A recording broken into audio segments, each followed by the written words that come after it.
Okay, chemistry kids, today we're going to talk about part 3 of the brass lab that we've been working on. And so it covers a few of the VLOs, mostly the lab VLO stuff. So I want to show you that. But it ties into something called Beer's Law. And I'm going to show you where that is. It's on the formula sheet, so it's not something you have to memorize. You just have to know how to use it. And I also want to show you an example of where this shows up on the AP exam, and the problem I'm going to show you was from last year's AP exam. Okay, so I'm just going to walk you through what we are going to be doing in the lab on Monday for part 3 of the copper and brass lab, and just show you everything. So let's go into the visible learning document and show you the visible learning objectives we're talking about. All right, so the first part of the lab, we did L-5, and that's making a solution. So you already made your solutions of copper, different concentrations of copper, right? So that's L-5. Now we're going to be focusing on L-1, colorimetry and Beer's Law. Now, when you see the word colorimetry, go ahead and replace it with spectroscopy. We'll talk about that in a second.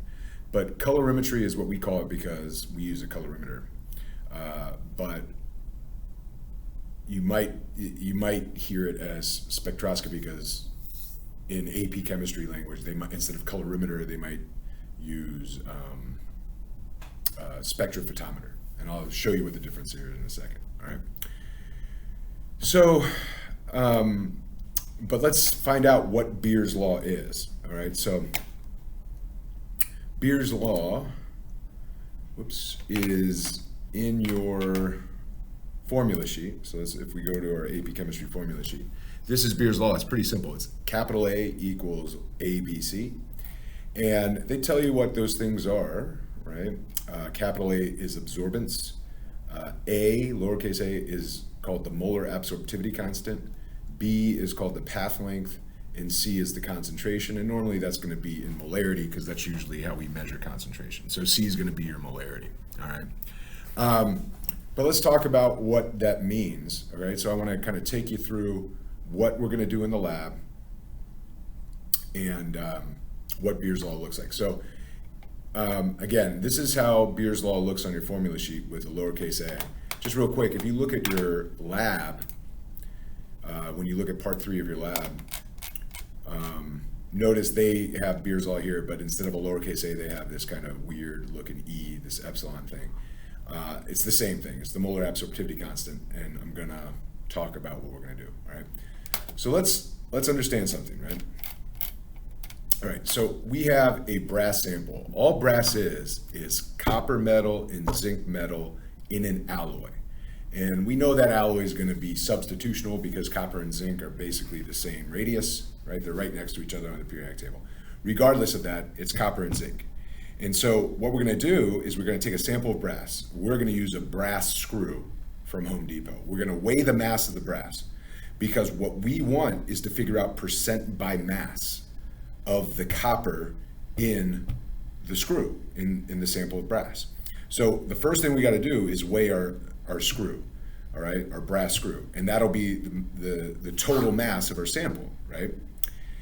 And then all we have to do is figure out how much of that sample is copper in terms of mass in grams, and then if we do grams of copper in the sample divided by the total mass of the sample times 100, that'll give us our percent copper.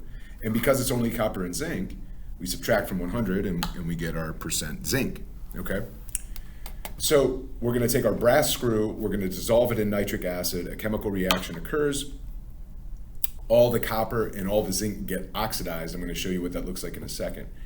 And now they become ions. So the copper metal becomes copper 2+ ions and the zinc metal becomes zinc 2+ ions. And now they're all dissolved in this very acidic but aqueous solution, so water-based solution.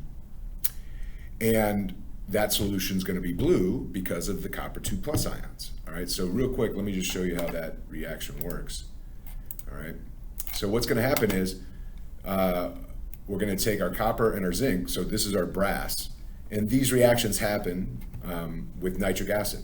So the copper from the brass is going to react with nitric acid. You're going to get copper to nitrate.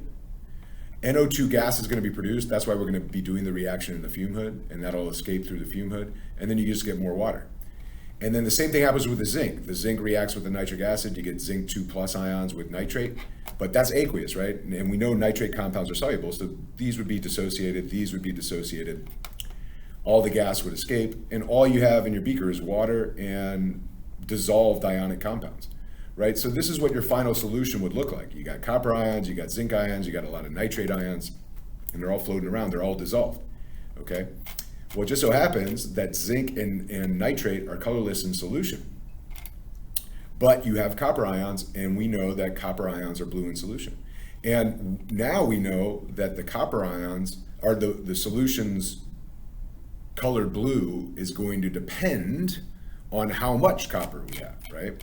So the absorbance of orange light, okay, and I'm going to talk you through that in a second.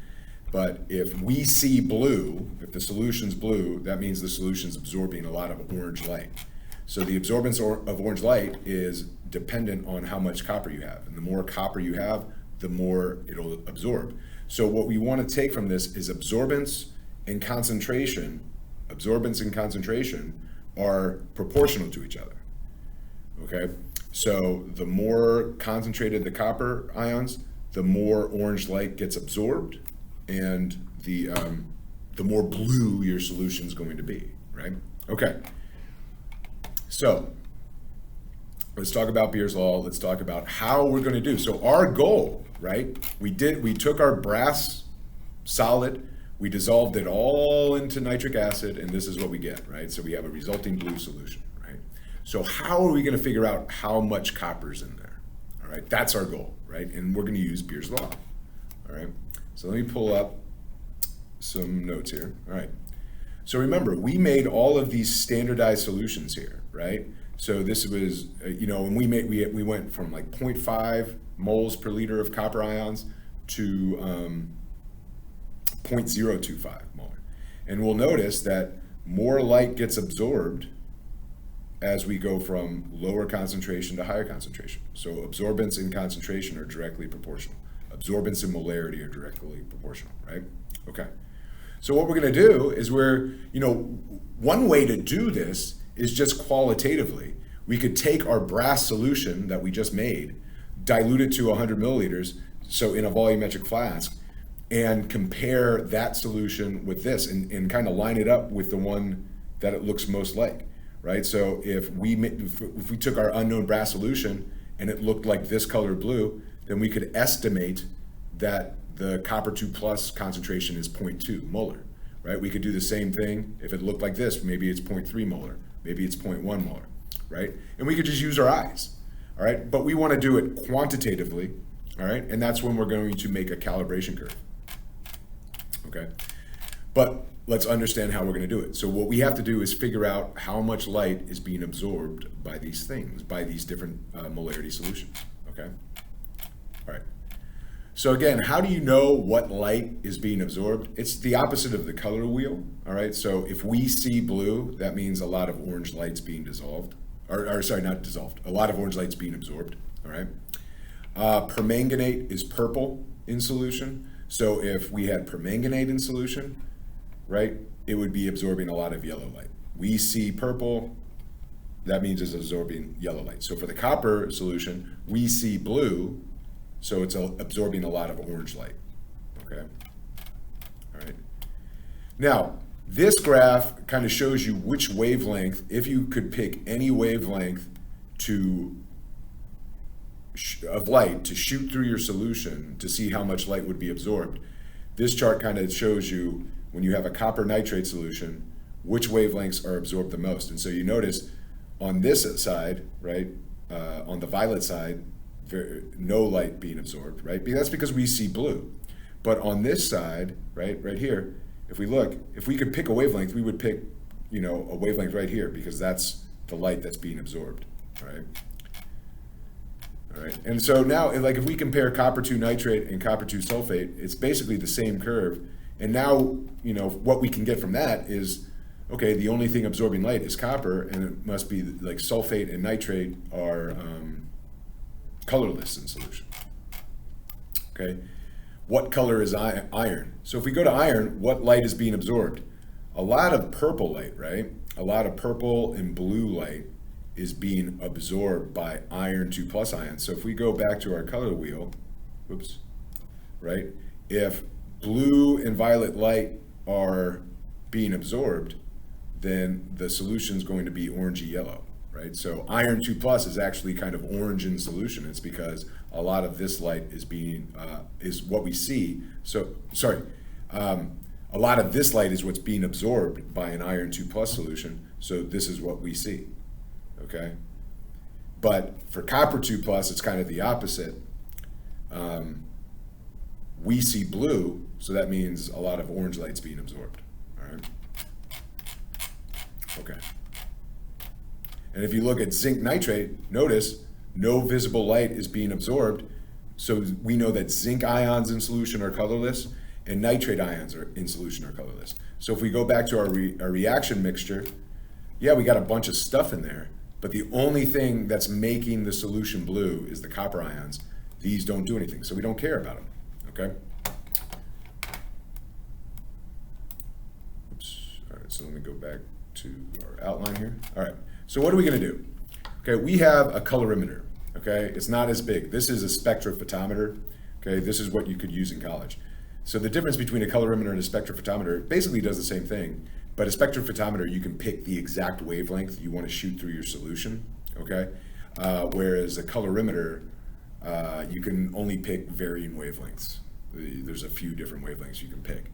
But this one, you can pick pretty much any wavelength and shoot through your solution. So what do we do? How do we figure out how much light our solution's absorbed? Okay.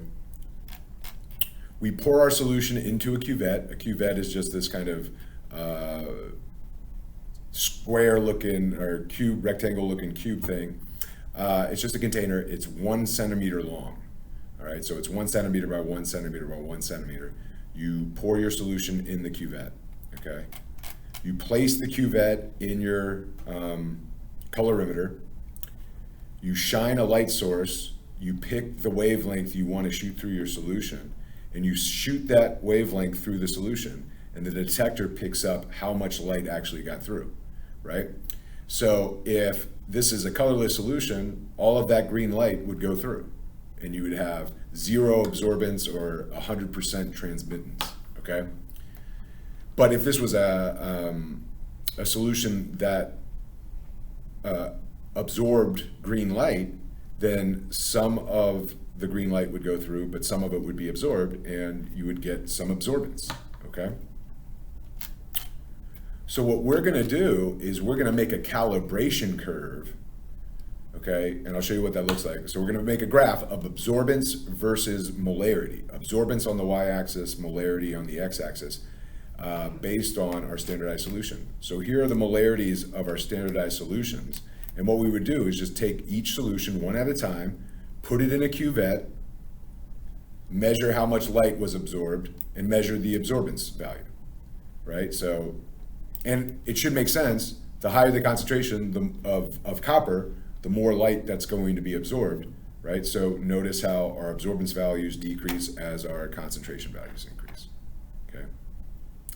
So we would do that for each of our solutions, okay? And we might be doing that in lab, or if only one of our colorimeters work. I haven't looked at the colorimeters in a couple years. So if only one of our colorimeters work, then I'll probably do this part of the lab for you. But I will let you do the nitric acid reaction. That's the fun one, okay? So what's gonna happen here is if we take our known concentrations and their absorbance values and we graph them, we're gonna make a graph. It's gonna look like this, right? And this is kind of perfect because I made up this data. But you know, it might not be a perfect line. You might have one thing here, but you should notice a trend. And what we're gonna do is make a trend line, okay? We're gonna make a trend line, and we're gonna get the slope of that trend line. And that slope of the trend line is this lowercase a in Beer's law, that's the molar absorptivity constant. Okay? Now, B is the path length. What's path length? It's the length of the path that the light goes through. So it's just the length of the cuvette. And cuvettes are pretty much always standard 1 centimeter. So that B is always going to be 1, basically. Molar absorptivity is the slope of our best fit line that we just made with our standardized solutions.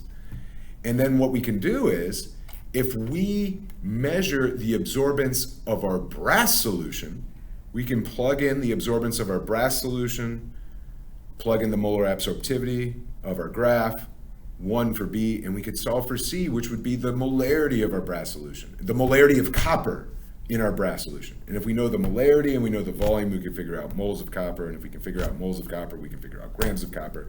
And all those grams of copper were in our screw. So then we can figure out the percentage of copper in that screw, right? So that's the whole goal, all right? So hopefully I didn't go too fast for it, all right? Now, we can use Beer's law and we can use the slope, which is the molar absorptivity constant, but you don't always have to do that on the AP exam. And I'll show you an example. But the easy way to go about it was, okay, so let's do a sample. So let's say we made our graph. Whoops. All right, so we have our graph. Okay, now what are we going to do? All right, so now this is what you're going to be doing on Monday. Okay, when you do part 3 of the lab, you're going to get a brass screw and you're going to measure its mass. Okay, then you're going to dissolve all of that brass with nitric acid. Then you're going to take that solution and dilute it to a known volume. So you'll take the remnants of the nitric acid brass reaction, you'll put it in a volumetric flask, you'll fill it to the line. So now you know the volume of your copper brass solution, right? So you know the volume. Now we just have to figure out the concentration. And then again, if we know the volume and we know the molarity, we can figure out moles of copper, all right? So then you're gonna take it and you're gonna get an absorbance value for that solution. So we got all the absorbance values for our standardized solution so we can make the graph, okay? So we can make the graph, right? But, all right, we still need to get the absorbance value of our brass solution that we make, okay? All right, so one way to do it is just use your graph, and what did we say? The absorbance was 0.177. So find 0.177 absorbance, go over to the line, and then see where that falls on the concentration. So if the absorbance of our brass solution was 0.177, then the molarity is about 0.21, okay? So now we know the molarity of our copper in our brass solution. So if we do liters times the molarity of the copper, that'll give us how many moles of copper, times the molar mass of copper will give us grams of copper. Remember, this was the mass of our screw. So if we take mass of copper and divide it by the mass of the screw times 100, that gives us our percentage copper, okay? So in this example, the copper percentage in brass was 75.1%, and the zinc molarity, or the zinc percentage in brass would be 24.9, okay? All right. But if you wanted to use Beer's law, usually using the slope as the molar absorptivity to solve for concentration usually is a little bit more accurate than just kind of eyeing the graph, okay? But eyeing the graph is legitimately allowed on the AP exam, so I'll show you an example of that in a second, all right? So again, A equals ABC, this is the absorbance value. So in our lab, when we take our brass solution and we measure its absorbance, that's what I would plug in here for A, okay? Lowercase a would be the molar absorptivity constant, the slope of our trend line, and B is just 1, okay? And then so we're solving for C, which is molarity, concentration. So we plug in all of our numbers into Beer's law. Remember, this was the slope of our trend line, okay, from before. and we solve for C, and we get, like, remember, when we eyeballed it, we said 0.21, okay? And when we actually use the molar absorptivity, we get 0.206, so basically the same, okay? So now if we do the math with that concentration instead of 0.21, we get this percentage of copper, and we get that percentage of zinc, okay?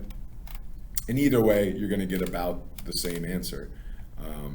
So if they give you the slope of the line, go ahead and use Beer's law. But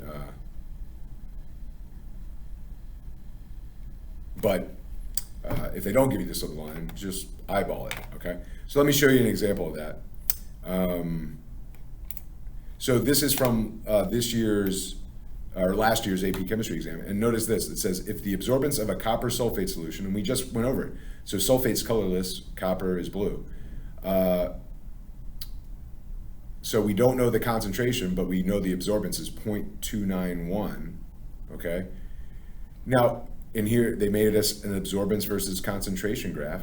So we could, if we wanted to, we could try to figure out the slope of this line and use Beer's law and say A equals ABC, plug in A, assuming that the path length is 1, and solve for C, using the slope of the line. But, you know, this is an exam. We're not sitting here trying to waste time calculating slope, you know.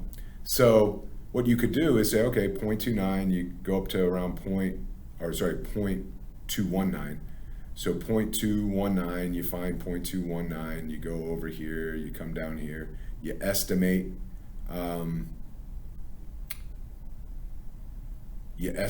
the molarity, and that's all you need, okay? All right, so yeah, you could do the slope of the line, but don't waste your time. Just find 0.219, so go just up a little bit, go over, go here. So around 0.04, close to it, 0.39 if you wanted to, or 0.039, okay? But that's all you would really have to do there, okay? All right, so that's what you're gonna be doing in lab. Those are kind of the calculations you're gonna have to do. You're gonna get this handout today in class, this one that kind of walks you through it. So hopefully you'll have a good idea of what we're going to be doing. And again, I might end up getting this data for you if we only have one colorimeter that's working. But then what you would do is once you make your brass solution, you would individually in groups come up and get the absorbance reading for your brass solutions, okay? All right, so that's it. Hopefully this helps you, and have a good day.